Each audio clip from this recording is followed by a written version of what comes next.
বসে বসে চিন্তা করছে তাই তো ছেলেটা কতদিন হলো বাড়িতে নেই, ঘরে এক মুঠো চাল নেই, দাঁড়িয়ে দাঁড়িয়ে হরিনাম শুনছে, মনে মনে চিন্তা করেছে তাই তো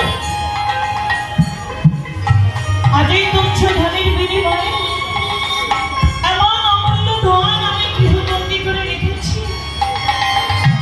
আমি বড় অন্যায় করেছি, বড় অপরাধ করেছি।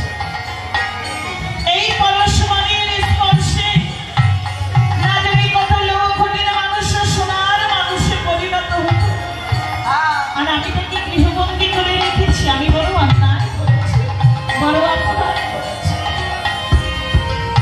তাই আজ এই হরিমুলা পাখিকে আমি ছেড়ে দেব। তাই তো বাড়িতে এসে বলেছে গোসাই, ও গোসাই, আমি না তোমায় বলেছি আমার অনুমতি ছাড়া তুমি কিছুই করতে পারবে না। কেন তুমি দেখে গেছে জঙ্গল পরিষ্কার করতে? আমি কি তোমায় বেগুন গাছে জঙ্গল পরিষ্কার করতে এনেছি? আমি তোমায় এনেছি আমার মনের মাঝে যে জঙ্গল হয়ে আছে, আমি তোমায় সেই জঙ্গল পরিষ্কার করতে এনেছি।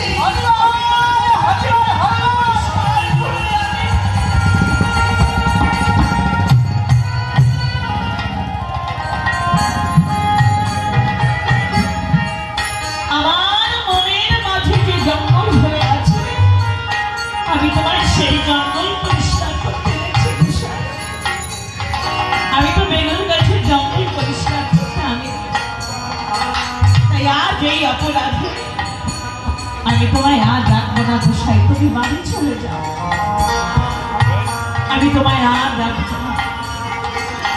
বাড়ির কথা বলতেই আমার অশ্বিনীর মনে পড়ে গেল বাড়িতে তার বিধবা মা আর স্ত্রীর কথা। তাই তো দেবলা মায়ের কাছ থেকে বিদায় নিয়ে অশ্বিনী আমার বাড়ির দিকে রওনা। বাড়ির কাছে আসতেই আমার অশ্বিনী দেখতে পায় বারান্দায় মা বসে আছে,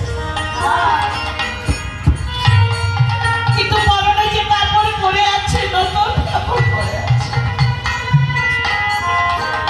বিস্ময় ভরা চোখে অশ্বিনী মাকে প্রণাম করছে। অশ্বিনীর মা বলেছে, অশ্বিনী, তোর শরীরে কি কোনো মায়া দয়া নেই বাচ্চা? ওরে, ওইটুকু একটা শিশুর মাথা, তুই কি করে অত বড় একটা বোঝা চাপিয়ে দিয়েছিস? সেটা না একটা নদীর পুতুল, তুই তার মাথায় কি করে অত বড় বোঝা চাপিয়ে দিলি বাবা?